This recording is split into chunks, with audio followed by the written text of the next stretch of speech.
ஓம் சாந்தி. 9/2/2025 அவ்யக்த பாப்தாதா திருப்புதல் தேதி 18/1/2004. உலகிற்கு அதிகாரியின் நேரடி குழந்தை. இந்த நினைவிலிருந்து அனைத்து சக்திகளையும் கட்டளைப்படி நடத்துங்கள். இன்று நாலாபுறங்களிலும் அனைத்து குழந்தைகள் அன்பு என்ற அலைகளில் மூழ்கி இருக்கின்றனர். அனைவரின் உள்ளத்திலும் விசேஷமாக பிரம்மா பாபாவின் நினைவு இருக்கிறது. அமிர்த வேளையிலிருந்து சாக்கார பாலனை அடைந்த ரத்தினங்கள் மற்றும் அலௌகீக பாலனை அடைந்த ரத்தினங்கள் இருவரின் உள்ளபூர்வமான நினைவுகளின் மாலைகள் பாப் தாதாவிடம் வந்தடைந்து விட்டது. அனைவரின் உள்ளத்திலும் பாப் தாதாவின் நினைவு என்ற கண்ணாடி தென்பட்டு கொண்டு இருக்கிறது. மேலும் தந்தையின் உள்ளத்தில் அனைத்து குழந்தைகளின் அன்பு நிறைந்த நினைவு கலந்திருக்கிறது. அனைவரின் உள்ளத்திலும் ஒரே ஒரு அன்பு நிறைந்த பாடல் ஒலித்து கொண்டு இருக்கிறது. என்னுடைய பாபா. மேலும் தந்தையின் உள்ளத்தில் இந்த பாடல்தான் ஒலித்து கொண்டு இருக்கிறது. என்னுடைய இனிமையிலும் இனிமையான குழந்தைகள்.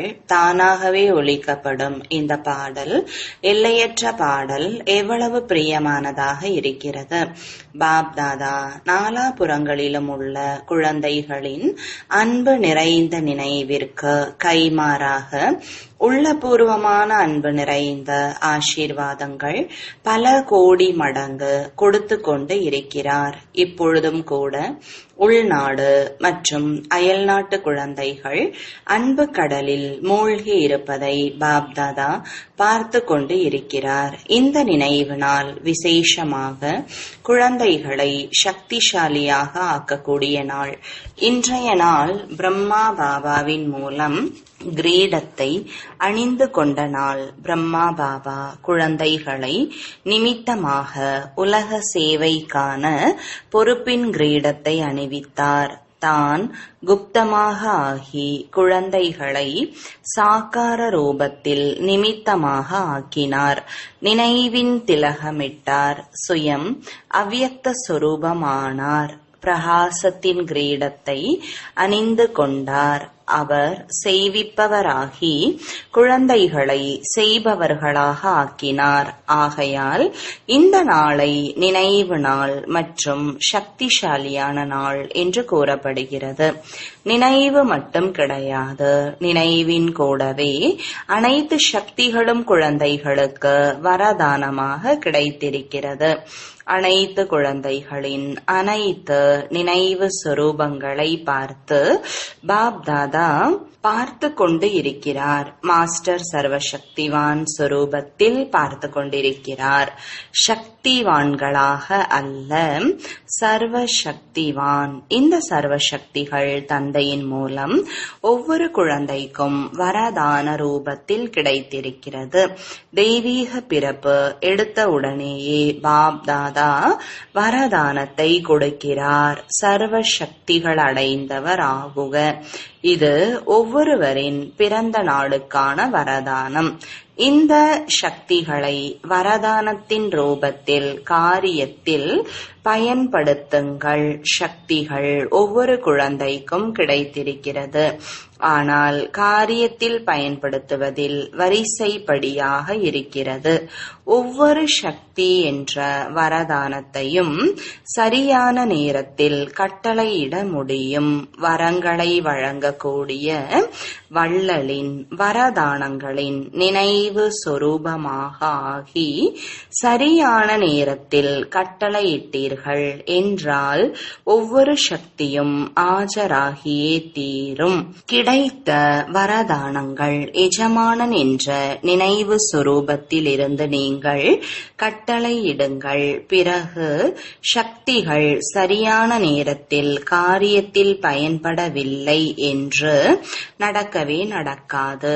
ஆனால் எஜமானன் மாஸ்டர் சர்வசக்திவான் என்ற நினைவின் இருக்கையில் நிலைத்திருக்க வேண்டும். இருக்கையில் இல்லாமல் கட்டளையிட்டால் யாரும் ஏற்ற ஏற்றுக்கொள்ள மாட்டார்கள். குழந்தைகள் கூறுகிறோம், பாபா, நாங்கள் உங்களை நினைவு செய்யும் பொழுது நீங்கள் ஆஜராகி விடுகிறீர்கள், எதிரில் வந்து விடுகிறீர்கள். பாபாவே ஆஜராகி விடும் பொழுது சக்திகள் ஏன் ஆஜராகாது? விதிபூர்வமாக எஜமானன் என்ற அதிகாரத்துடன் கட்டளையிடுங்கள்.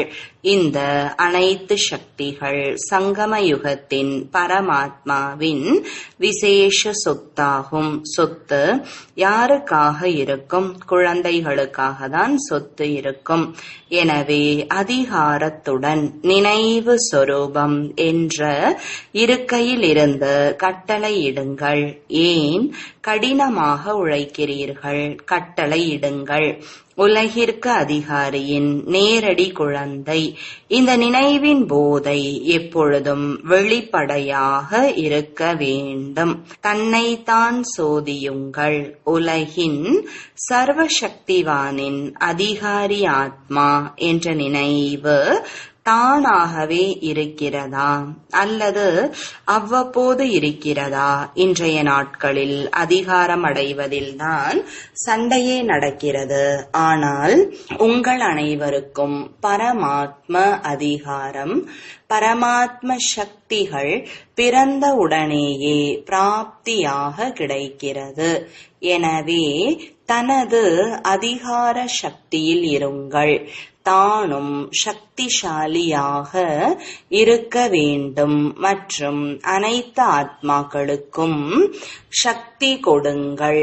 அனைத்து ஆத்மாக்களும் இந்த நேரத்தில் சக்திகளை யாசிப்பவர்களாக இருக்கிறார்கள்.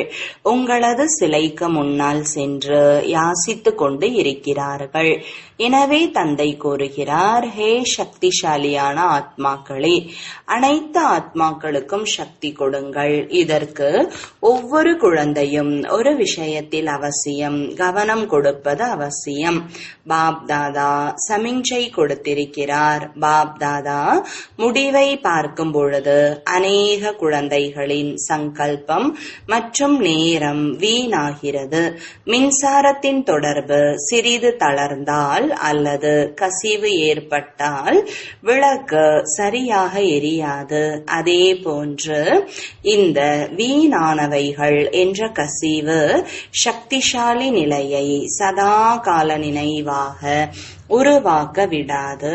ஆகையால் வீணானவைகளை சிறந்தவைகளாக மாற்றுங்கள். பட்ஜெட் கணக்கு உருவாக்குங்கள். முழு நாளும் எவ்வளவு வீண் ஆனது, சிறந்தவையாக எவ்வளவு ஆனது என்று சதவிகிதம் பாருங்கள். 40% வீண் ஆனது என்று வைத்துக் கொள்ளுங்கள். அல்லது 20% வீண் என்றால் அதை சேமியுங்கள். சிறிதுதானே வீணாகிறது. முழு நாளும் மீதம் நன்றாக இருக்கிறது என்று நினைக்காதீர்கள். ஆனால் வீணாக்கும் இந்த பழக்கம் நீண்ட காலமாக இருக்கின்ற காரணத்தினால் கடைசி நேரத்தில் ஏமாற்றிவிடும். வரிசைப்படியாக ஆக்கிவிடும். நம்பர் 1 ஆக்க விடாது. ஆரம்பத்தில் பிரம்மா பாபா சுய பரிசோதனையின் காரணத்தினால் தினமும் இரவில் சபையை கூட்டினார். எந்த சபை குழந்தைகளினுடையது அல்ல, தனது கர்ம இந்திரியங்களின் சபையை கூட்டினார். முக்கிய மந்திரியாகிய மனமே, உனது இந்த நடத்தை நன்றாக இல்லை, கட்டளைப்படி நட என்று கட்டளையிடுங்கள். ஹே சம்ஸ்காரமே, கட்டளைப்படி நட. காரணத்தை கேட்டு நிவாரணம் செய்யுங்கள். ஒவ்வொரு நாளும் அலுவலக சபையை கூட்டினார். இவ்வாறு தினமும் தனது சுயராஜ்ய சபையை கூட்டுங்கள். சில குழந்தைகள் பாப்தாதாவிடம் இனிமையிலும் இனிமையான உரையாடல் செய்கிறார்கள், தனிப்பட்ட உரையாடல் செய்கிறார்கள். கூறட்டுமா? எனக்கு எனது எதிர்கால சித்திரத்தை காண்பியுங்கள். நான் என்ன ஆவேன் என்று கேட்கிறார்கள். ஆதி ரத்தினங்களுக்கு நினைவிருக்கும், ஆரம்பத்தில் ஜெகதம்பாவிடம் அனைத்து குழந்தைகளும் தனது சித்திரத்தை கேட்டனர். மம்மா, நான் என்ன ஆவேன் என்ற எங்களது சித்திரத்தை கொடுங்கள். பாப் தாதாவிடமும் உரையாடல் செய்யும் போது தங்களது சித்திரத்தை கேட்கின்றனர். உங்கள் அனைவருக்கும் கூட மனம் இருக்கும், எனது சித்திரம் கிடைத்துவிட்டால் நன்றாக இருக்கும். ஆனால் பாப் தாதா கூறுகிறார், பாப் தாதா ஒவ்வொரு குழந்தைக்கும் ஒரு விசித்திரமான கண்ணாடியை கொடுத்திருக்கிறார். என்ன கண்ணாடி? நிகழ்காலத்தில் நீங்கள் சுயராஜ்ய அதிகாரிகள் அல்லவா இருக்கிறீர்களா? சுயராஜ்ய அதிகாரிகள் தானே? ஆம் என்றால் கைகளை உயர்த்துங்கள். சுயராஜ்யம் அதிகாரிகளாக இருக்கிறீர்களா? நல்லது. சிலர் கை உயர்த்தாமல் இருக்கிறீர்கள். சிறிது இருக்கிறீர்களா? என்ன? நல்லது. அனைவரும் சுயராஜ்ய அதிகாரிகள். வாழ்த்துக்கள். ஆக சுயராஜ்ய அதிகாரத்தின் சார்ட் உங்கள் எதிர்கால பதவியின் முகத்தை காண்பிக்கும் கண்ணாடி. இந்த கண்ணாடி அனைவருக்கும் கிடைத்திருக்கிறது தானே? தெளிவாக இருக்கிறதா? எந்த கருப்பு கரைகளும் படியவில்லை தானே? நல்லது. கருப்பு கரைகள் இருக்காது. ஆனால் சில நேரங்களில் சூடான நீரின் மூடுபனி போன்று கண்ணாடியில் பதிந்து விடுகிறது. பனி கண்ணாடியில் படியும் போது கண்ணாடி தெளிவாக தென்படாது. குளிக்கும் போது அனைவருக்கும் அனுபவம் இருக்கும். அதே போன்று ஏதாவது ஒரு கர்ம இந்திரியமும் கூட இன்று வரை உங்களது கட்டுப்பாட்டில் இல்லை என்றால் கட்டுப்பாட்டில் இருக்கிறது, ஆனால் அவ்வப்பொழுது இருப்பது கிடையாது. கண்களாக இருக்கட்டும், வாயாக இருக்கட்டும், காதாக இருக்கட்டும், காலாக இருக்கட்டும், காலும் அவ்வப்பொழுது கெட்ட தொடர்பின் பக்கம் சென்று விடுகிறது. ஆக காலும் கட்டுப்பாட்டில் இல்லை என்று ஆகிவிடுகிறது.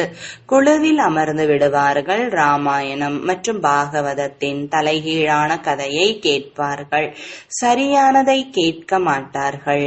ஆக எந்த ஒரு கர்ம இந்திரியமும் சங்கல்பம் நேரம் சகிதமாக கட்டுப்பாட்டில் இல்லை என்றால் சுயராஜ்யத்தில் கட்டுப்படுத்தும் சக்தி இல்லை என்றால் உலக ராஜ்யத்தை எப்படி கட்டுப்படுத்துவீர்கள்? ராஜாவாக எப்படி ஆவீர்கள்? அங்கு அனைத்தும் மிக சரியாக இருக்கும். கட்டுப்படுத்தும் சக்தி, ஆளும் சக்தி அனைத்தும் தானாகவே சங்கம யுகத்தின் முயற்சியின் பலனாக கிடைக்கும். எனவே சங்கம யுகம், அதாவது நிகழ்காலத்தில் கட்டுப்படுத்தும் சக்தி, ஆளும் சக்தி குறைவாக இருந்தால், முயற்சி குறைவு எனும் போது எப்படிப்பட்ட பலன் கிடைக்கும்?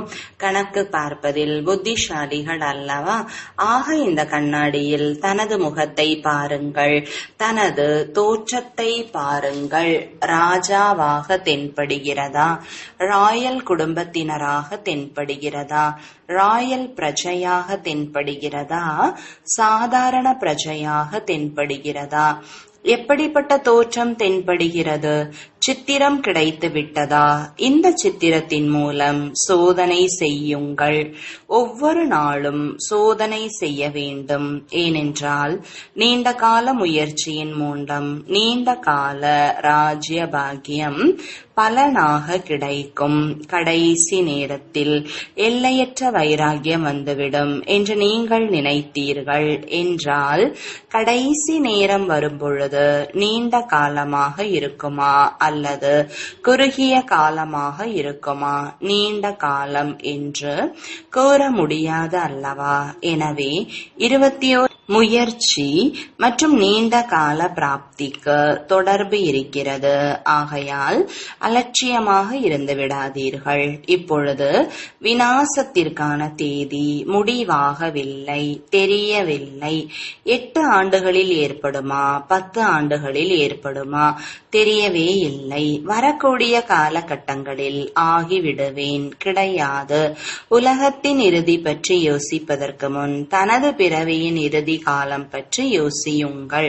உங்களிடம் தேதி முடிவாகி இருக்கிறதா?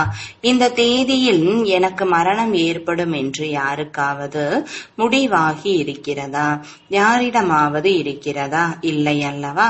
உலக இறுதி ஏற்பட்டே தீரும். சரியான நேரத்தில் நடந்தே தீரும். ஆனால் முதலில் தனது இறுதி காலம் பற்றி யோசியுங்கள் மற்றும் ஜெகதம்பா ஸ்லோகனை நினைவு செய்யுங்கள்.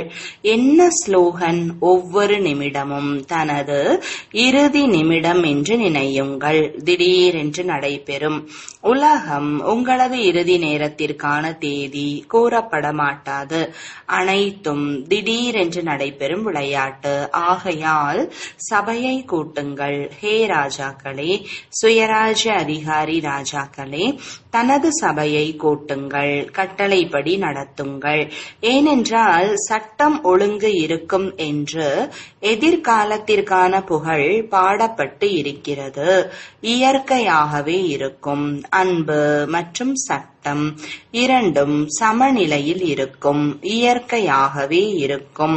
இது சட்டம் என்று ராஜா எந்த ஒரு சட்டத்தையும் உருவாக்க மாட்டார். இன்றைய நாட்களில் சட்டம் உருவாக்கிக் கொண்டு இருக்கின்றனர். இன்றைய நாட்களில் காவல்துறையினரும் சட்டத்தை மீறி விடுகின்றனர். ஆனால் அங்கு இயற்கையாகவே அன்பு மற்றும் சட்டம் சமநிலையில் இருக்கும். ஆக இப்பொழுது சர்வசக்திவான் என்ற இருக்கையில் இருந்து விடுங்கள். பிறகு இந்த கர்ம இந்திரியங்கள், சக்திகள், குணங்கள் அனைத்தும் சரி ஐயா, சரி ஐயா என்று கூறும். ஏமாற்றாது.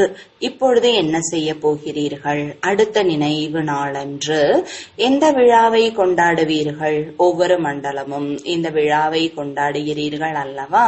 பாராட்டு விழாவும் அதிகமாக கொண்டாடி விட்டீர்கள். இப்பொழுது எப்போதும் ஒவ்வொரு சங்கல்பம் மற்றும் நேரத்தின் வெற்றி விழாவை கொண்டாடுங்கள். இந்த விழாவை கொண்டாடுங்கள். வீணானவைகள் அழிந்து விட வேண்டும். ஏனென்றால் நீங்கள் வெற்றி மூர்த்தி ஆவதன் மூலம் ஆத்மாக்களுக்கு திருப்தி என்ற வெற்றி பலனாக கிடைக்கும். நிராசையிலிருந்து நாலாபுறங்களிலும் சுப ஆசைகளின் தீபம் ஏற்றப்பட்டு விடும். ஏதாவது வெற்றி கிடைத்தால் தீபம் ஏற்றுவார்கள் அல்லவா?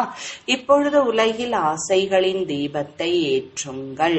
ஒவ்வொரு ஆத்மாவிற்குள் ஏதாவது ஒரு நிராசை இருக்கவே செய்கிறது. நிராசையின் காரணத்தினால் குழப்பம் இருக்கிறது, அழுத்தம் இருக்கிறது. ஹே அழிவற்ற தீபங்களே, இப்பொழுது ஆசை தீபங்களின் தீபாவளியை கொண்டாடுங்கள். முதலில் தன் மீது, பிறகு அனைவரின் மீது. கேட்டீர்களா? மற்றபடி பாப்தாதா குழந்தைகளின் அன்பை பார்த்து மகிழ்ச்சி அடைகிறார். அன்பு என்ற பாடத்தில் சதவிகிதம் நன்றாக இருக்கிறது. நீங்கள் இவ்வளவு முயற்சி செய்து இங்கு எதற்காக வந்திருக்கிறீர்கள்? உங்களை அழைத்து வந்தது யார்? புகை வண்டி அழைத்து வந்ததா? விமானம் அழைத்து வந்ததா? அல்லது அன்பு அழைத்து வந்ததா? அன்பு என்ற விமானத்தின் மூலம் வந்தடைந்து விட்டீர்கள். ஆக அன்பு என்ற விஷயத்தில் தேர்ச்சி அடைந்து விட்டீர்கள். இப்பொழுது அனைத்து சக்திகளில் மாஸ்டராக இருக்கிறேன் என்பதில் தேர்ச்சி பெற வேண்டும். பிறகு இந்த இயற்கை, இந்த மாயை, இந்த சன்ஸ்காரம் போன்ற அனைத்தும் உங்களது வேலைக்காரர்களாக ஆகிவிடும். ஒவ்வொரு நேரமும் எதிர்பார்க்கும் எஜமானரே என்ன கட்டளை கொடுக்கிறீர்கள்? பிரம்மா பாபாவும் எஜமானராகி உள்ளுக்குள்ளேயே இவ்வாறு சூட்சும முயற்சியை செய்தார். அது உங்களுக்கும் தெரியும். சாக்கார உடலின் கூண்டு திறக்கப்பட்டு விட்டது. பறவை பறந்து விட்டது.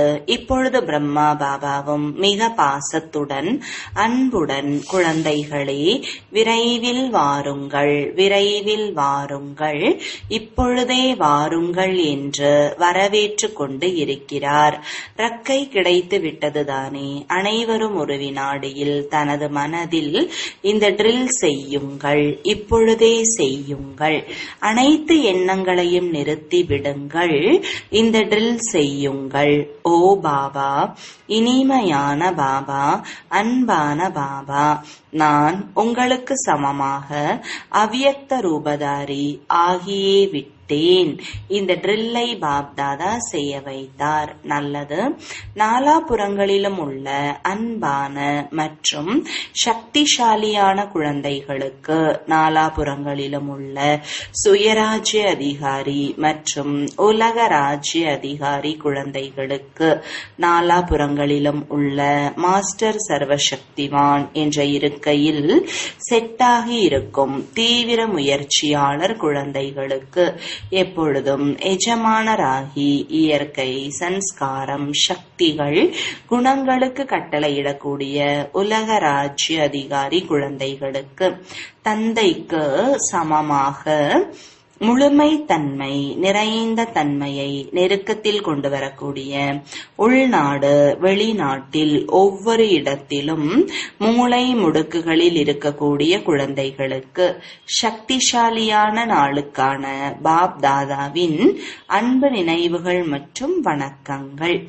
ஆன்மீக தந்தைக்கு ஆன்மீக குழந்தைகளின் அன்பு நினைவுகளும் வணக்கங்களும். இப்பொழுது பாப் தாதாவிற்கு யாருடைய நினைவு விசேஷமாக வந்து கொண்டிருக்கிறது? ஜனக் குழந்தை, நான் சபையில் அவசியம் ஆஜராவேன் என்று செய்தியை அனுப்பியுள்ளார். London, America, Australia, Africa, Russia மற்றும் அனைத்து பாரதத்தின் ஒவ்வொரு மாநிலத்திலும் உள்ள குழந்தைகளுக்கு ஒவ்வொருவரின் பெயர் மற்றும் சிறப்பு தன்மைகளோடு சேர்ந்து அன்பு நினைவுகள். உங்களுக்கு எதிரில் அன்பு நினைவுகள் கிடைத்துக் கொண்டிருக்கிறது. நல்லது. இன்று மதுவனத்தில் உள்ளவர்களையும் நினைவு செய்தேன். இவர்கள் முன்னால் வந்து அமர்கிறீர்கள் அல்லவா? மதுவனத்தில் உள்ளவர்கள் கைகளை உயர்த்துங்கள். அனைவரும் மதுவனத்தில் புஜங்கள் ஆவீர்கள்.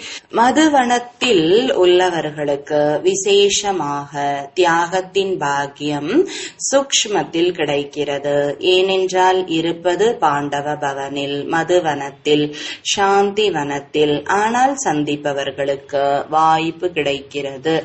மதுவனத்தில் உள்ளவர்கள் சாட்சியாக பார்த்து கொண்டிருக்கின்றனர். ஆனால் மனதில் எப்பொழுதும் மதுவனை சார்ந்த பாபாவின் நினைவு இருக்கிறது. இப்பொழுது மதுவனத்தில் வீணானவைகளின் பெயர் அடையாளம் முடிந்து விட வேண்டும். சேவையில், ஸ்தித்தியில், அனைத்திலும் மகான். சரிதானே? மதுவனத்தில் உள்ளவர்களை மறப்பதே கிடையாது. ஆனால் தியாகத்திற்கான வாய்ப்பு கொடுக்கிறார். நல்லது. வரதானம். நெற்றியின் மூலம் திருப்தி என்ற பிரகாசத்தின் ஜொலிப்பை காண்பிக்கக்கூடிய காட்சியளிக்கும் மூர்த்தி ஆகுக. விளக்கம். யார் எப்பொழுதும் திருப்தியாக இருக்கிறார்களோ அவர்களது நெற்றியிலிருந்து திருப்தி என்ற ஒளி எப்பொழுதும் ஒளித்துக் கொண்டே இருக்கும். அவரை உதாசீனமான ஒரு ஆத்மா பார்த்துவிட்டால் அவரும் மகிழ்ச்சி அடைந்து விடுவார். அவரது உதாசீனம் நீங்கிவிடும். யாரிடம் திருப்திக்கான மகிழ்ச்சி என்ற பொக்கிஷம் இருக்கிறதோ அவர் பின்னால் தானாகவே அனைவரும் ஈர்க்கப்படுவார்கள். அவர்களது மகிழ்ச்சியான முகம் உயிருள்ள போர்டு ஆகிவிடும். அநேக ஆத்மாக்களை உருவாக்கும், அறிமுகத்தை கொடுக்கும். ஆக இவ்வாறு திருப்தியாக இருக்கும் மற்றும் அனைவரையும் திருப்திப்படுத்தக்கூடிய திருப்தியின் மணி ஆகுங்கள். இதன் மூலம் பலருக்கும் காட்சி கிடைக்கும். ஸ்லோகன். காயம் ஏற்படுத்துபவர்களின் வேலை காயம் ஏற்படுத்துவது. உங்களது வேலை தன்னை பாதுகாத்துக் கொள்வது. ஓம் சாந்தி.